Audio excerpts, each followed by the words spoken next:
So hello everyone, welcome to this next module. So in this module, we are going to learn regarding the basics of spirometry. So the discussion will be in an entrance oriented manner, and I feel this is a very important module, a very simple one. I feel that you might get a question for your exam where you will be given a clinical scenario and the values, the spirometric values will be given, and you will be asked to interpret them and come to a conclusion or a diagnosis. Now, don't get frightened seeing all these values. If you understand the basic concepts and you understand the basic patterns, okay, of a obstructive lung disease and a restrictive lung disease, things are a lot easy. We will discuss them in detail. Okay, so let's start. So let me begin by telling you that in this module, what I will be doing is that I will be starting off with the basic lung volumes and capacities. Just a recap, because you have already learned this in your physiology lessons, but we'll just have a quick recap of the basic lung volumes and lung capacities. And after that, we will move on to the spirometry. So how this procedure is going to get us various values, and with the values, what about the volume time plots, and how do you interpret the volume time plots, and then we will slowly move on to the flow volume loops as well. How do you interpret them? And I'll also make a mention of your DLCO, that is your diffusion capacity of carbon monoxide. Okay, so that is the agenda for this module. So let's begin. First of all, a quick recap of the lung volumes and lung capacities. So lung volumes, as you know, there are 4 lung volumes which are important.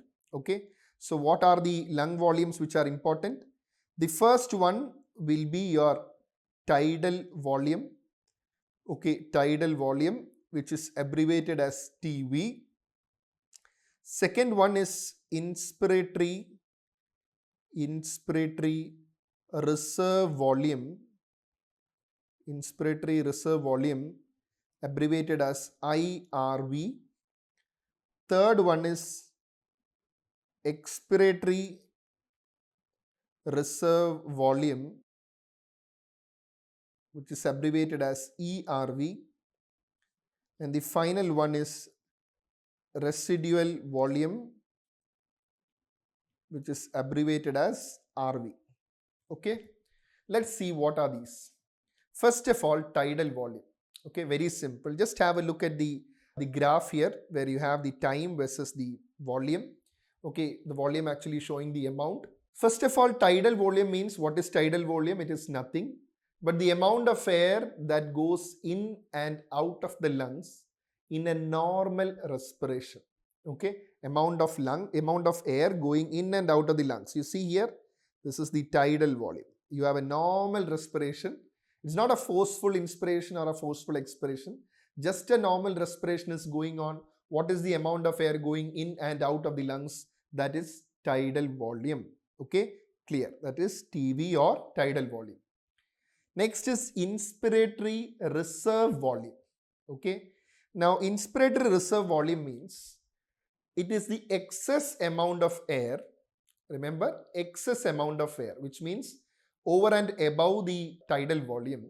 So what is the excess amount of air that can be inspired in, okay, that can be taken into the lungs after forceful inspiration? Okay, you see here, this is your inspiratory reserve volume, okay, from here to here, which means beyond the tidal volume, what amount of air can be breathed in with a forceful inspiration. That is what you call a inspiratory reserve volume, IRV. Clear? Next is expiratory reserve volume. Let's try to see what an expiratory reserve volume is. Expiratory reserve volume is again the excess amount of air, which means above the tidal volume, which can be expired, okay, out of the lungs with a forceful expiration.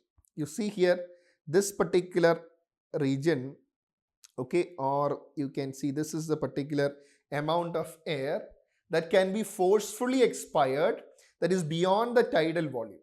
Okay, so it is a forceful expiration and not a normal respiration. Okay, so that is called a expiratory reserve volume. So that term is also clear. The final term is called a residual volume. It's nothing.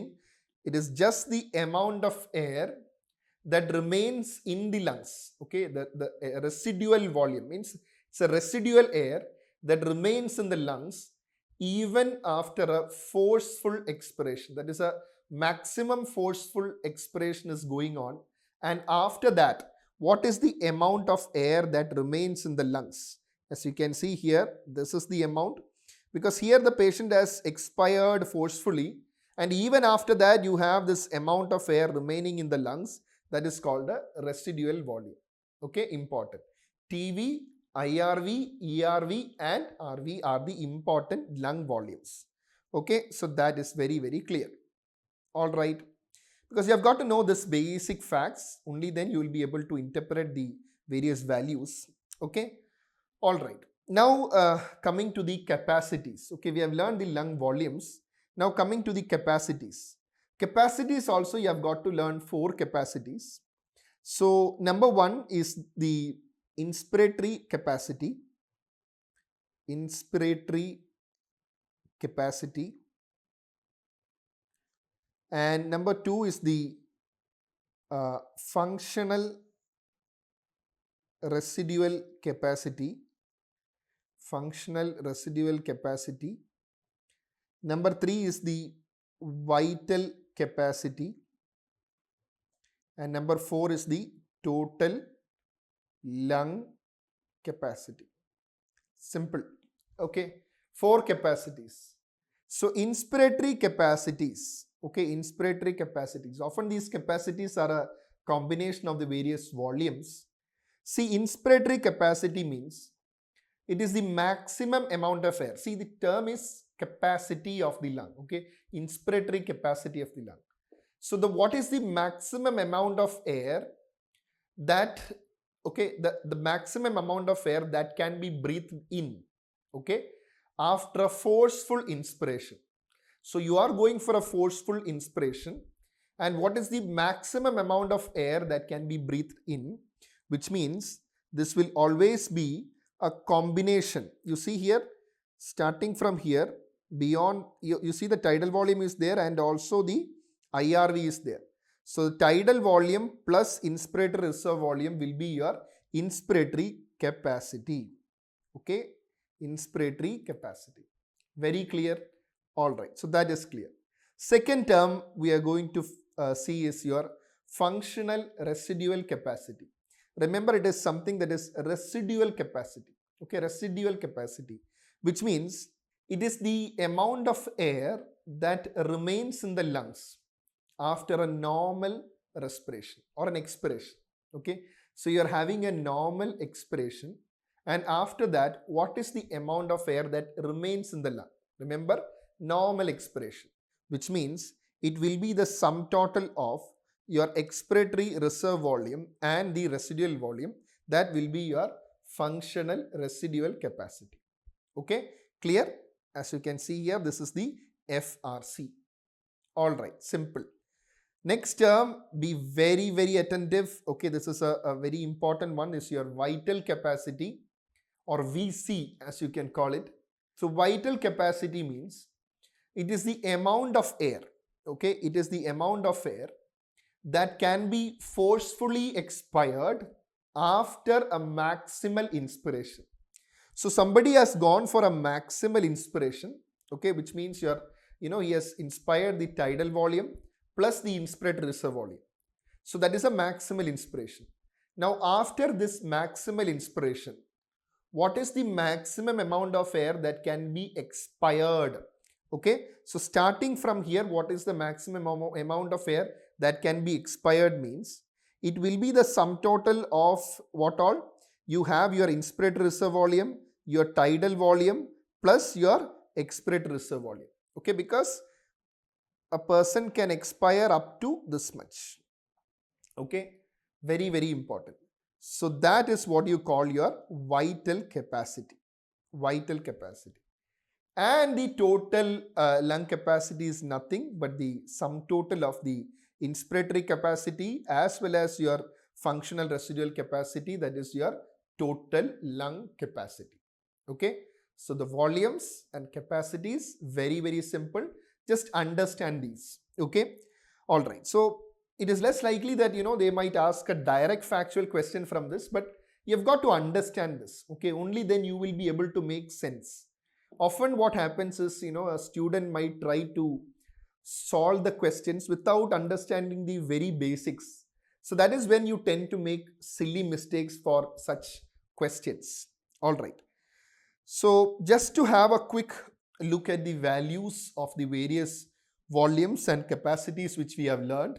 First of all, let me tell you, these are approximate values, because actually in males and females you have differences in these values, and the values given here are an average.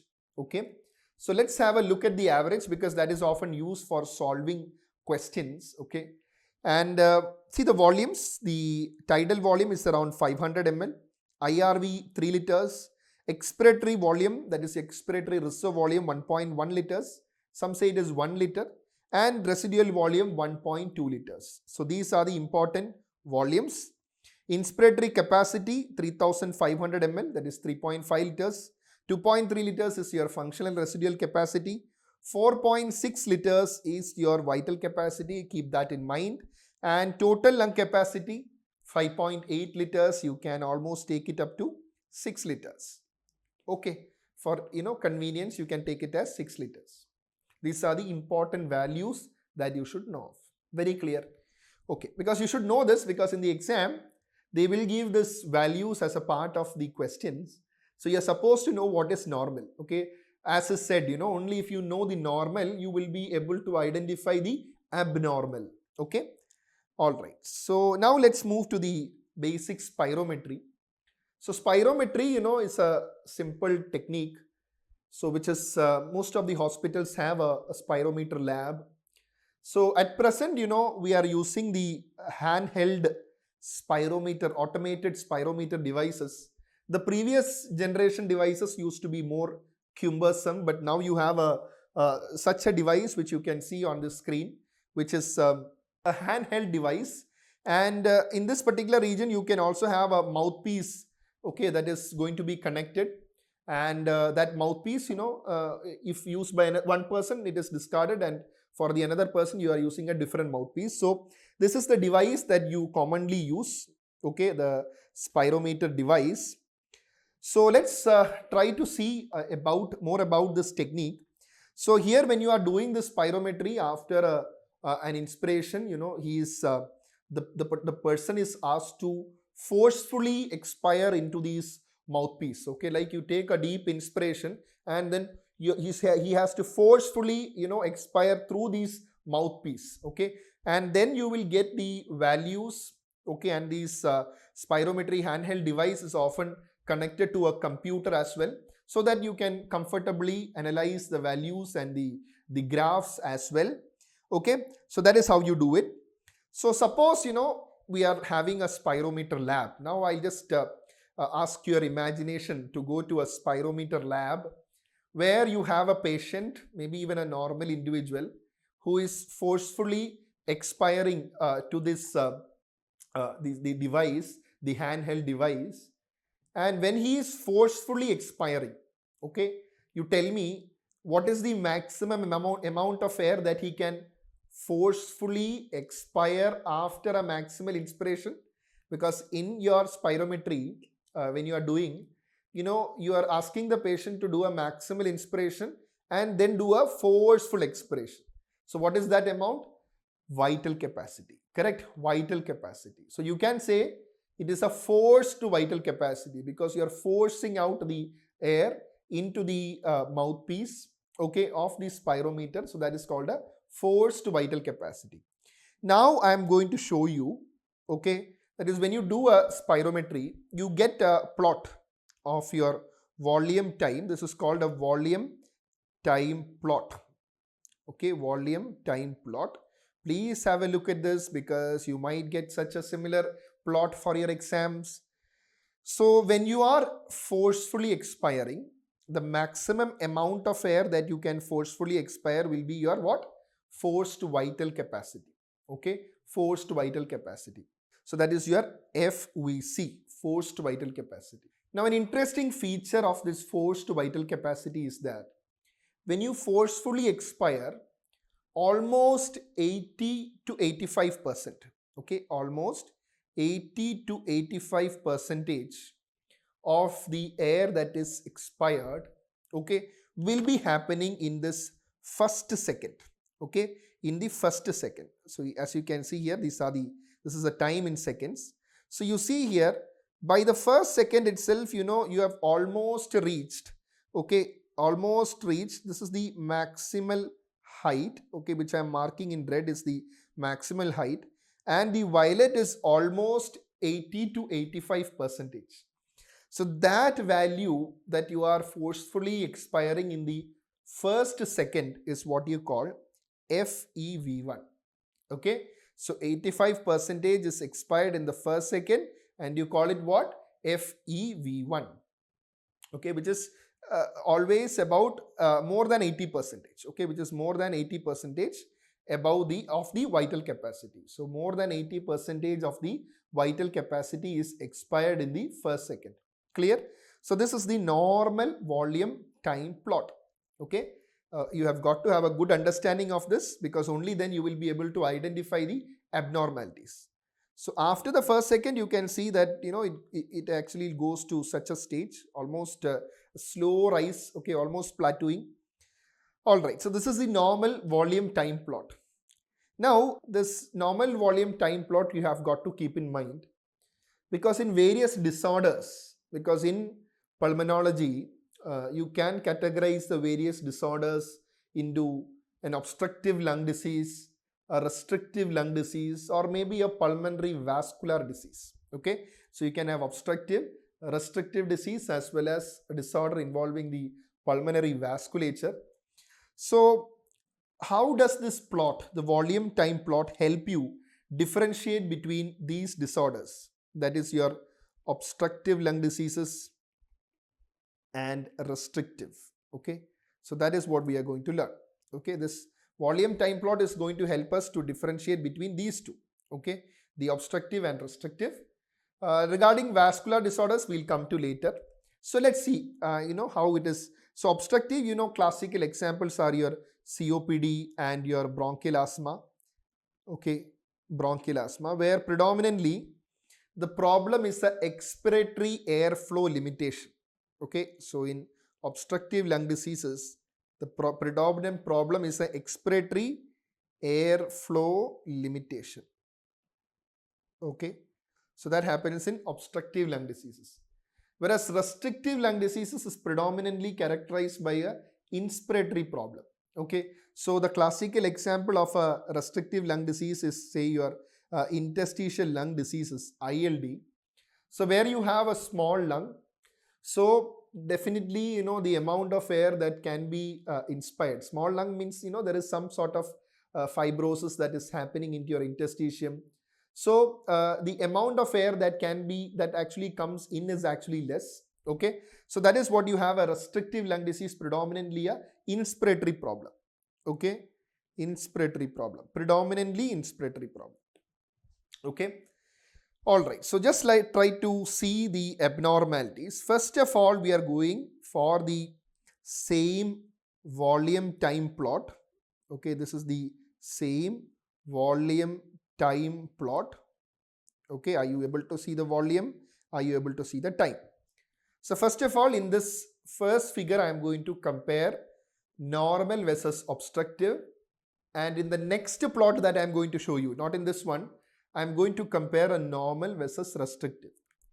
So first see the normal. What you can appreciate is the one in orange that you can see is the normal volume time plot. Now what happens in obstructive lung diseases is, so obstructive, I told you, it is a predominant expiratory airflow limitation. And in spirometry, you are asking the patient to expire forcefully into the mouthpiece. So the plot will not have the same shape as a normal individual, and in case of obstructive lung disease, you can see the blue line, how it is going. You can very clearly see. It is not the shape. The shape is very different. You can see it is a sloping one. Okay, correct. It is. You can see the slope. Correct. So the shape is very much different. And if you see the FEV1 there, I'll just show you with a different ink. Maybe the red one to make it clear. Okay. So you see the FEV1. Okay. And just compare with the FEV1 of the first curve. Okay, that is your normal. You can see the FEV1 is actually very less. Okay. The FVC is only slightly less here. Okay. Because this is where your FVC is.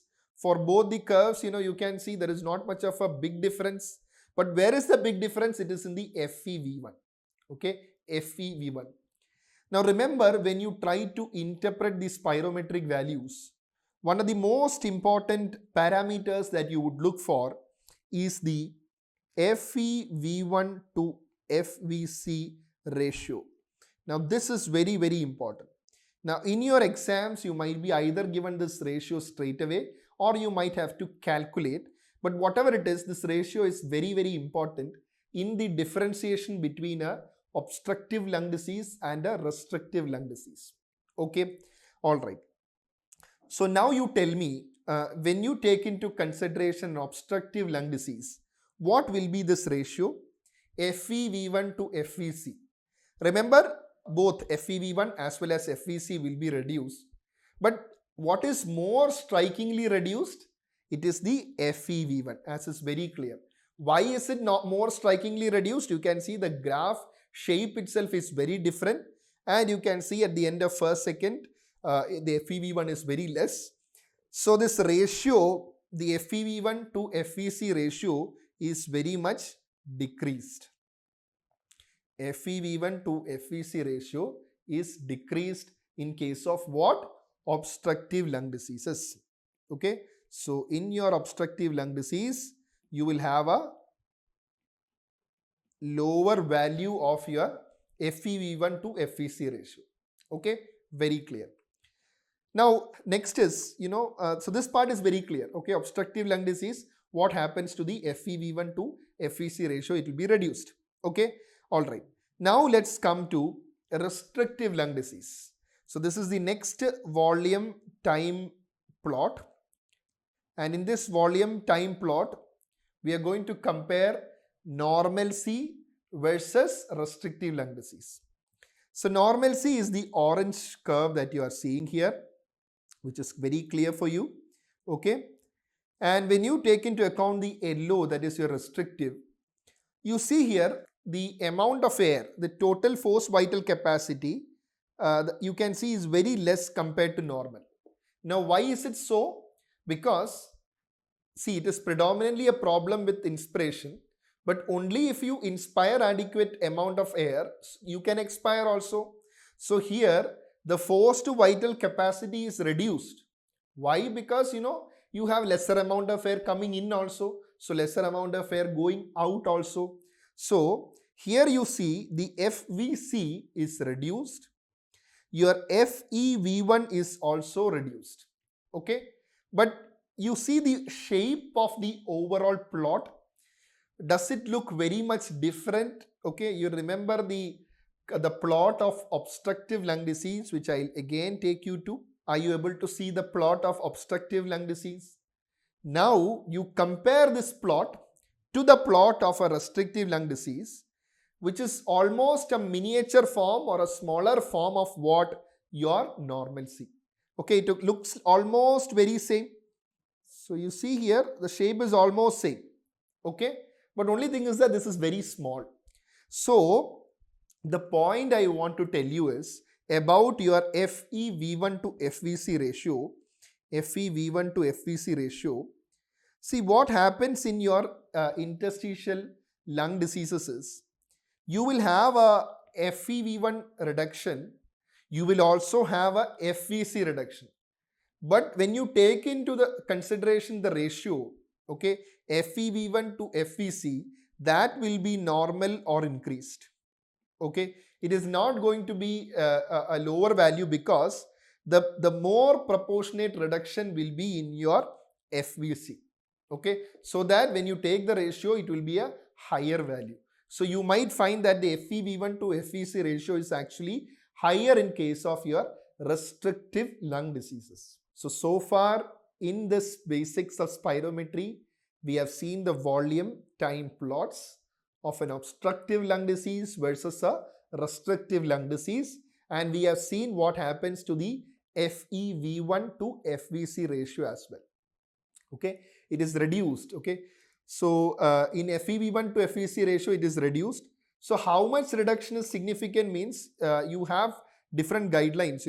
As per the American Thoracic Society, they say that they have a set of guidelines based on the age and sex. So below the lower limit of normal is taken to be the criteria as per the American Thoracic Society. But as per the GOLD, okay, which we have discussed in COPD, that is the Global Initiative for Obstructive Lung Diseases, the value taken is 0.7. So in case of your lung diseases, obstructive lung diseases, FEV1 to FVC ratio is less than 0.7, whereas in case of the restrictive lung diseases, the value is normal or increased. Okay, very clear. So far we have made good sense of the volume time plots. Okay, volume time plots. Okay, now I will just make a mention of before that, just one thing. See, when you do a spirometry, okay, one thing that you should be careful of is that you see here, this is your residual volume. Okay, residual volume cannot be estimated by your routine spirometry. Okay, which means not just the residual volume, but the capacities that involve the residual volume, like a functional residual capacity or a total lung capacity in which residual volume is also a part, they cannot be estimated by the routine spirometry. For that, you have got to go for techniques like a nitrogen washout method or a body plethysmography. Okay, so these are techniques, just know the name. Okay, so routine spirometry, nor can you assess the residual volume, nor can you assess the capacities involving the residual volume. Okay, coming back. So far again, let's try to see where we are. We have seen the volume time plots and the differences between the obstructive lung disease and restrictive lung disease. And we have seen regarding FEV1 to FVC ratio as well. Okay, now just a mention of DLCO. Okay, what is DLCO? So DLCO stands for diffusion capacity for carbon monoxide. So it stands for diffusion capacity for carbon monoxide. So this is a separate technique, but I'll tell you this is very important because after discussing DLCO, I would be showing you a flow chart on making a distinction between the various lung disorders. For that, DLCO is very important. So DLCO is nothing but diffusion capacity of carbon monoxide, by which I mean, you have the alveoli here. I just have a diagrammatic representation. Okay, you have the alveoli here and you have the capillaries here. Okay, the arterial end, the capillary end, and the venous end. So here is where you have the alveolo-capillary membrane. Okay, so that is where the diffusion of gases is taking place. That is oxygen, carbon dioxide. Now, diffusion capacity of carbon monoxide is a test, okay, that relies on two factors. That relies predominantly on two factors. One factor is going to be the integrity of your alveolo-capillary membrane. The integrity of your alveolo-capillary membrane. Okay. And second is going to be your gas exchange surface area. Okay, when I say gas exchange surface area, it means the surface area available for gas exchange at the alveolar level. Okay, Now this test DLCO depends on these two. Now what is done in this test is that you're trying to measure, okay, the diffusing capacity of carbon monoxide. Now why carbon monoxide is chosen for this test as a test gas is because in the speciality of carbon monoxide is that this carbon monoxide has a high affinity for your hemoglobin. Okay, it has a high affinity for hemoglobin. Okay, so because of which this is an ideal gas to test the diffusion across the alveolo-capillary membrane.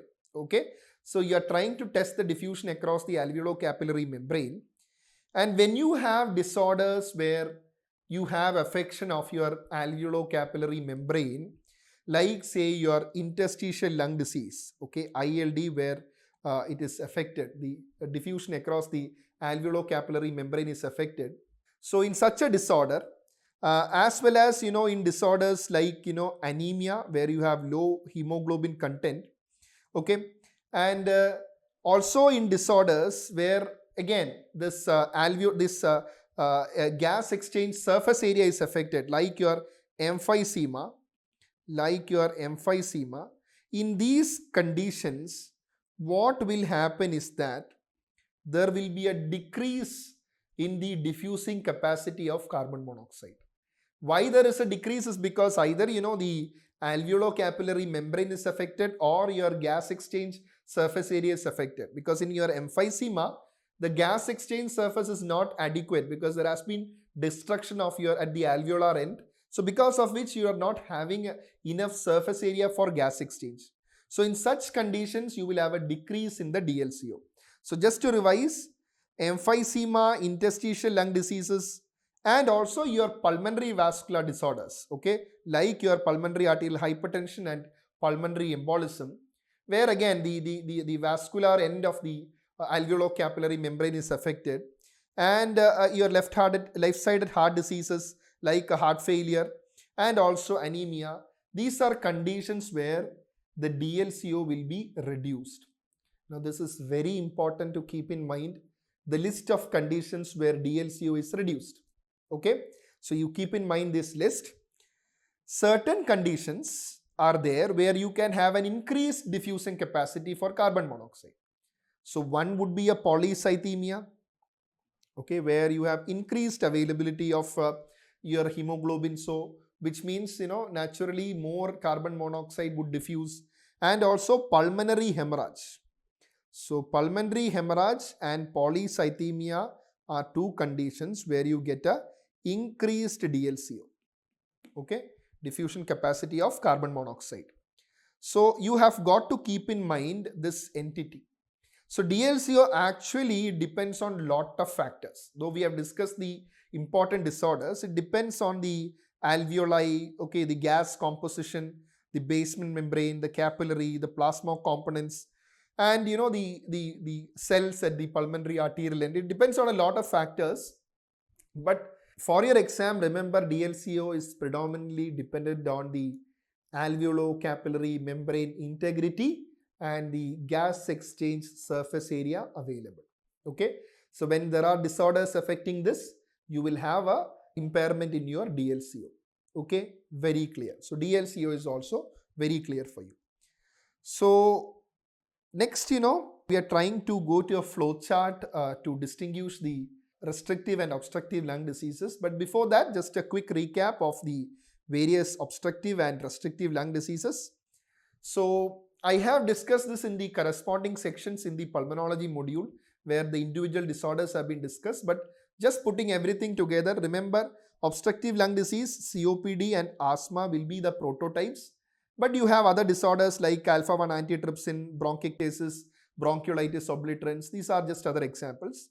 So restrictive means, it can be a chest wall problem. Okay, you can have a kyphosis, and obesity can be a problem, and neuromuscular junction problems you can have in diseases like myasthenia gravis. Okay, then you can have lung problems like your interstitial lung diseases.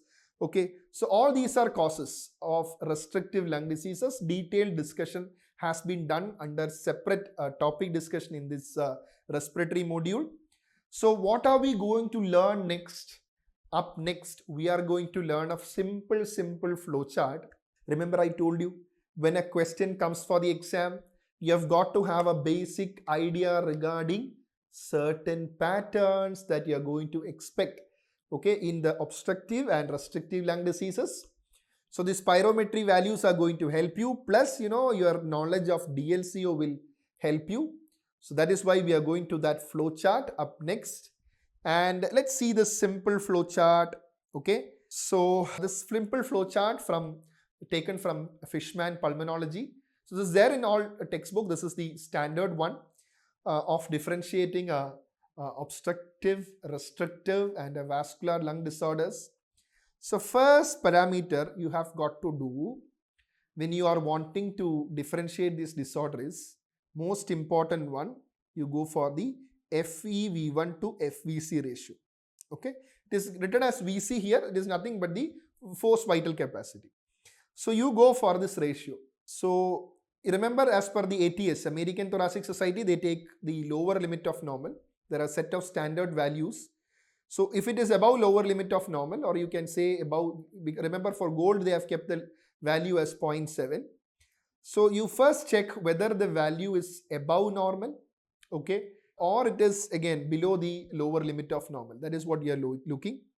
Now suppose you have gone for this ratio and you find that the ratio, that is the FEV1 to FVC, is higher, okay, higher value. So in such a scenario, once you find the value is high, then what you do is that you go for the measurement of the vital capacity, that is your forced vital capacity. Initially you measure the FEV1 to FVC ratio. So second you look, once this ratio is high, you look for the FVC, forced vital capacity. Now if this FVC, okay, suppose you can have two scenarios. One is in which this forced vital capacity is above the lower limit of normal.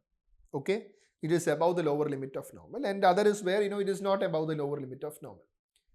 Now suppose you have the higher ratio of FEV1 to FVC, as well as the forced vital capacity is also the above the normal limit of normal, lower limit of normal. Then what you do is that you measure the DLCO, diffusion capacity for carbon monoxide. Now imagine a scenario where the DLCO is also normal. The DLCO is also normal.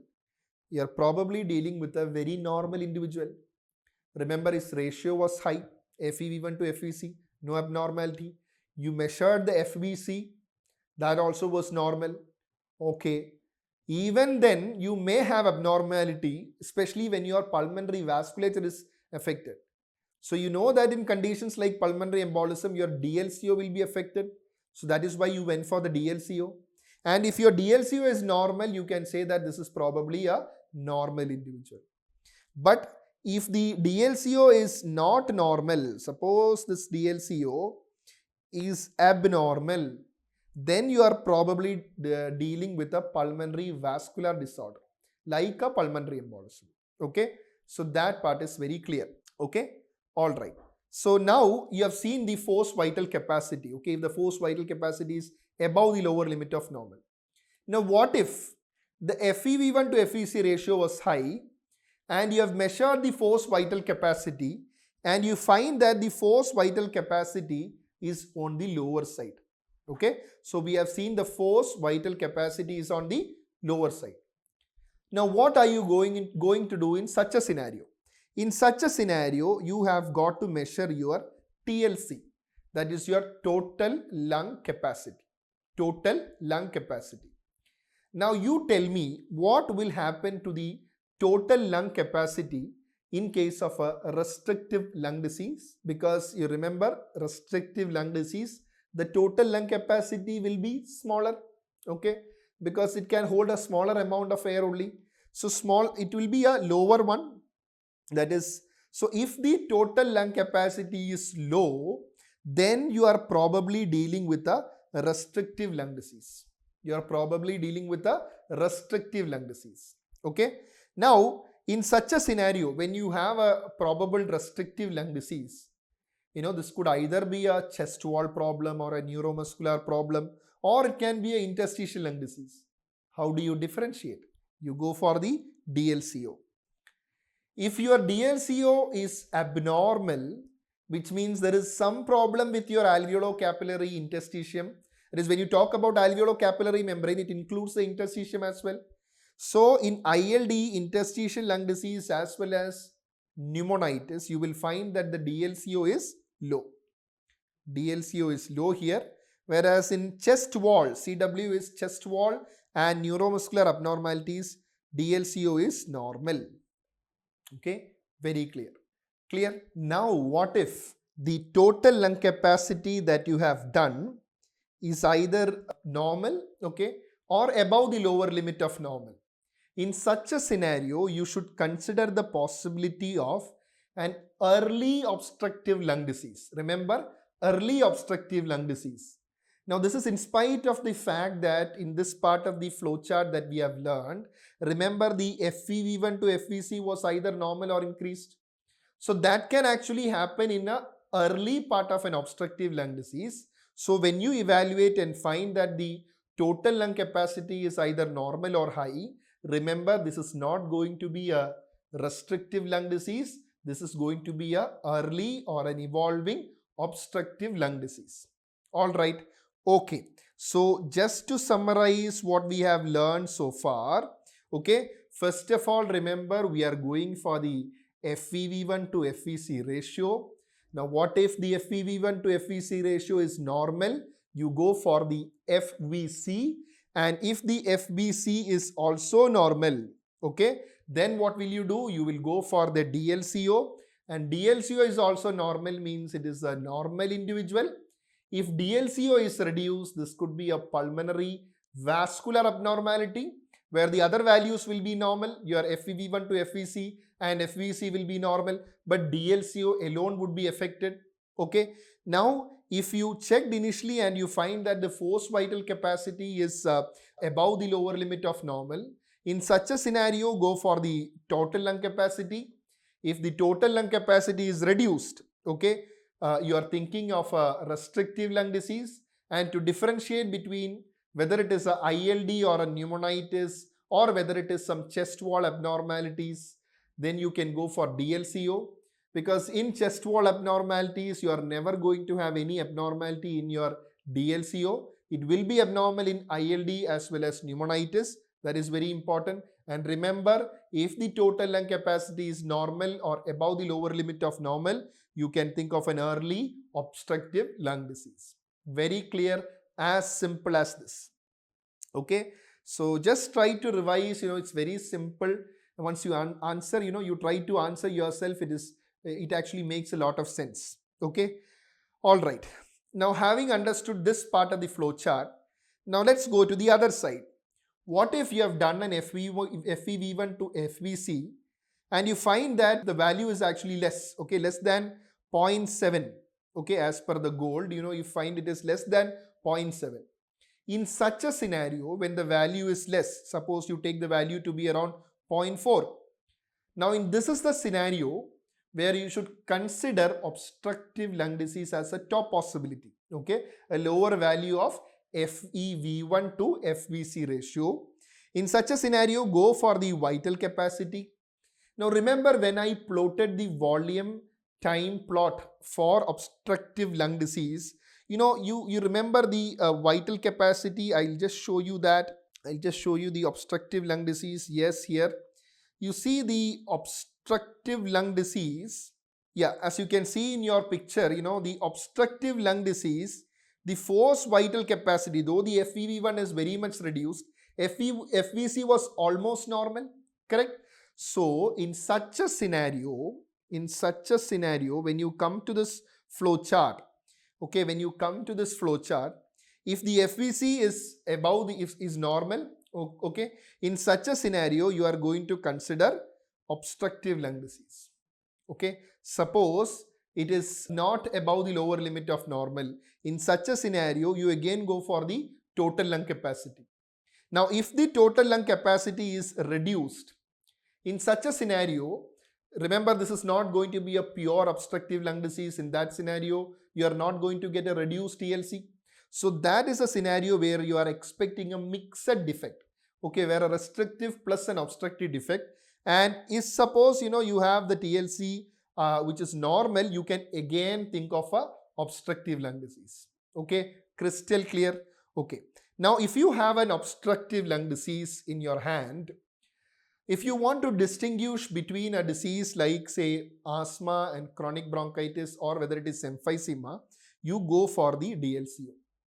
And remember, since the surface area is reduced in case of emphysema, which we have already seen, the DLCO will be low. DLCO will be low in case of emphysema, whereas in case of asthma and chronic bronchitis, the DLCO will be normal. Okay, so this is how you are going to deal if the FPV1 to FVC ratio is low.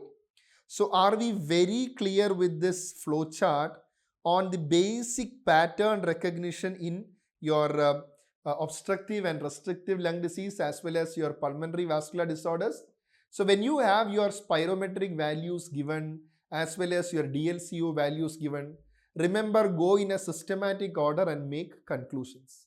Most often, the clinical history will have enough and more clues to make a logical conclusion, but use the values as well to come to your final diagnosis. So this is such a simple topic on the distinction between the restrictive, obstructive, and the pulmonary vascular disorders. So I hope this is very clear to you. Say yes or no. Is this clear to you? Very, very simple. Okay. And I want every one of you to just teach one of your colleague also this one, so that you are also very thorough with this. Okay. Once you teach a couple of friends, I'm sure that this will stay there. You just go to the exam hall and write the answer. Okay. Only when you try to mug it up, creates problems for you. Okay. Often the exam question will be a simple, straightforward question. Okay. Don't worry regarding that. All right. So we have learned regarding the distinguishing features of a obstructive and restrictive lung disease from these values. Now let's go to the flow volume loops. Okay, in spirometry, you have the various flow volume loops. So let's try to study the flow volume loops. Simple, another 10 minutes, we are just going to learn the simple flow volume loops. First of all, let's see a normal flow volume loop. I want everyone to be very attentive. So let's see what is normal. So this is the flow volume loop. On the x-axis, you can see the volume. Y-axis, you have the flow, correct? And remember, in a flow volume loop, the part of inspiration is represented in the downward part and expiration is actually in the upward part. Okay, so you see here, the person is here, you see he is inspiring, and this is how it goes. That is from the residual volume to the total lung capacity is actually inspiring. Okay, and then you see here the patient is actually forcefully expiring. Okay, so this is the expiratory limb. There is an ascending part as well as a descending part. So you must understand that, okay, from this total lung capacity, okay, and the patient is expiring to the residual volume here. Okay, from the total lung capacity, he is expiring to the residual volume. And this one, as you can see, there is the expiratory part as an ascending limb, and that peak is referred to as the peak expiratory flow rate. Okay, this particular thing is the peak expiratory flow rate. Okay, so what are you seeing here? You are inspiring and then the forceful expiration. So remember, you have got to keep in mind this normal flow volume loop. And what is this gap between your total lung capacity and residual volume where he is forcefully expiring? That is going to be your forced vital capacity. Forced vital capacity. Very clear? Okay. So inspiratory limb, expiratory limb, forced vital capacity, peak expiratory flow rate, everything is very clear to you. Now, this flow volume loop also can have various abnormalities. Okay, that is what we are going to learn. Okay, so now let's try to make a distinction between the flow volume loops in case of a obstructive lung disease and a restrictive lung disease compared to a normal flow volume loop. Be very attentive here. The picture in the middle is a representation of the normal flow volume loop. This is the inspiratory part. This is the expiratory part. Okay, this is the normal flow volume loop. Now, when it comes to obstructive lung disease, as you can see here, this is figure 1, figure 2, figure 3. So, figure 1 showing an obstructive lung disease. You tell me, what is the part of the flow volume loop that is most likely to be affected? Is it the inspiratory part or the expiratory part? The expiratory part, correct?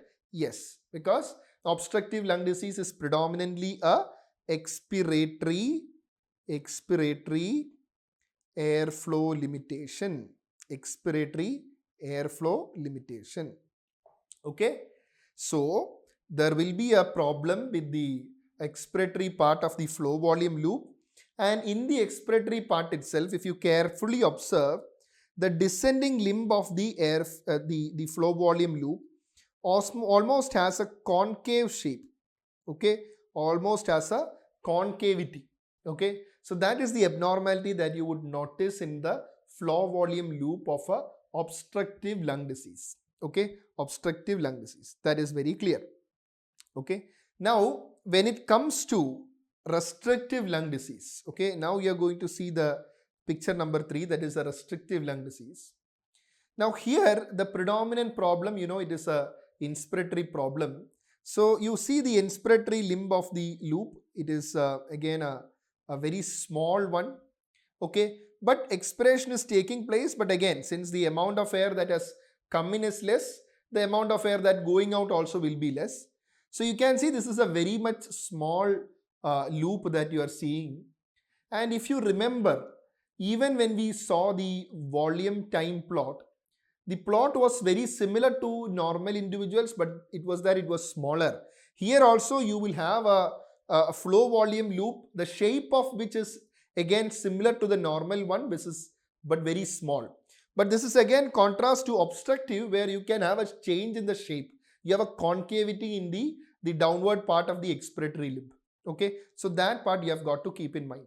Okay, now most likely in the exam, they might give you a obstructive or a restrictive lung disease, and when you have a normal appearing loop, very small, that is likely to be restrictive, and obstructive always look for the concavity in the loop. Now another important point is that when you have a obstructive lung disease, always make a point, even in your spirometry lab as well, you give a bronchodilator inhalation to the patient, because in case of a bronchial asthma, you have a bronchodilator reversibility, okay, which we have already discussed in bronchial asthma module. So bronchodilator reversibility is there.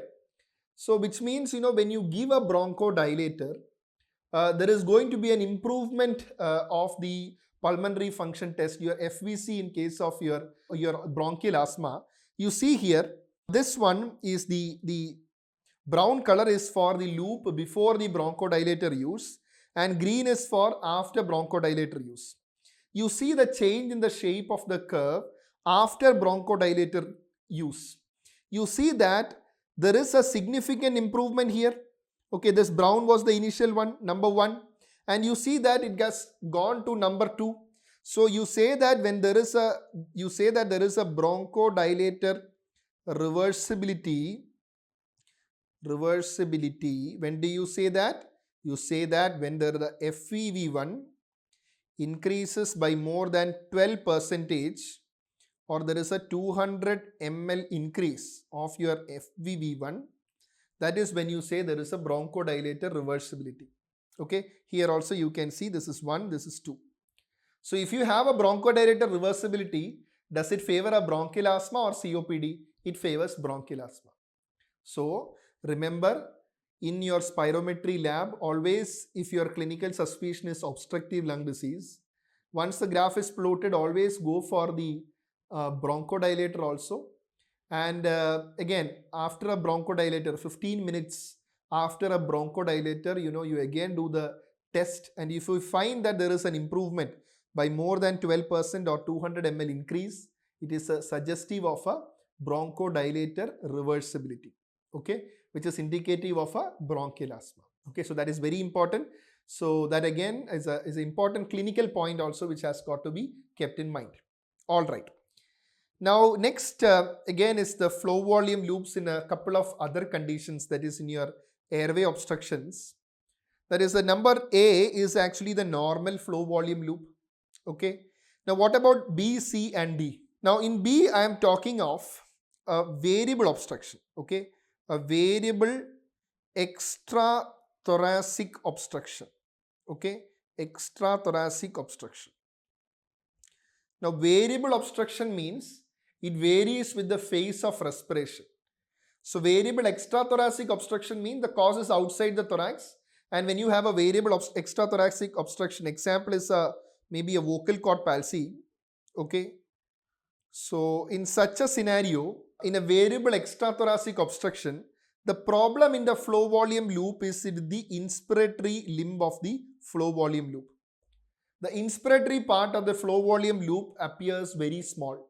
The expiratory is appearing normal. You see, you compare with the normal flow volume loop. What is the part that is affected? The inspiratory part is becoming small. Whereas when it comes to the variable obstruction, but a variable intrathoracic obstruction, as in case of say suppose you are dealing with a tracheomalacia, okay, an intrathoracic trachea, okay, there is a tracheomalacia, okay, in the intrathoracic part. In such a scenario, you have a variable intrathoracic obstruction, and that is predominantly affecting the expiratory limb. Okay, that is predominantly affecting the expiratory limb. Very, very important. So that will be the shape. The final one is actually a fixed airway obstruction. A fixed airway obstruction, that is, there is no change with the phases of the respiration. The classical example is that of tracheal stenosis. Okay, is that of a tracheal stenosis, where both the expiratory as well as the inspiratory limb of the flow volume loop is very small. Okay, so that is what happens in a tracheal stenosis. So you should have a basic idea regarding the abnormalities here. Just to show a picture of the dynamic effect of an intrathoracic airway obstruction. So if it is intrathoracic, remember the predominant problem will be, the obstruction will be more in the expiratory part, that is going to be affected. But when you think of a extrathoracic airway obstruction, okay, in such a scenario, what will happen is that it is the inspiratory part of the flow volume loop that is going to be affected. Okay, so I hope the flow volume loop concept is also very clear to you. Just to summarize everything, what have we learned? We have learned the basics of spirometry. We have seen the DLCO also, and we have seen how with the various spirometry values as well as DLCO, we are able to compare and contrast the obstructive, restrictive and the pulmonary vascular disorders, as well as the flow volume loops. What is the pattern that you get in case of a obstructive lung disease, where you have a concave part of the descending limb, which may reverse with bronchodilator as in case of a bronchial asthma, which may not reverse in case of a COPD.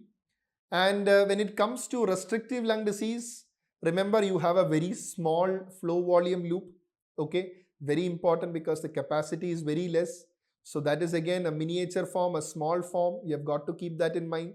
So again, and also the variable obstructions, okay, the flow volume loop changes as in case of variable extrathoracic obstruction, variable intrathoracic obstruction, you have got to keep in mind, and also the fixed obstruction. Now, any one of these can come as a case scenario. You have got to be very thorough with this. Remember, it is nothing complicated, very simple. All what you need is that some basic understanding of the normal spirometry values and what are the abnormal patterns that occur. I hope this module is clear and was useful for all of you. Okay.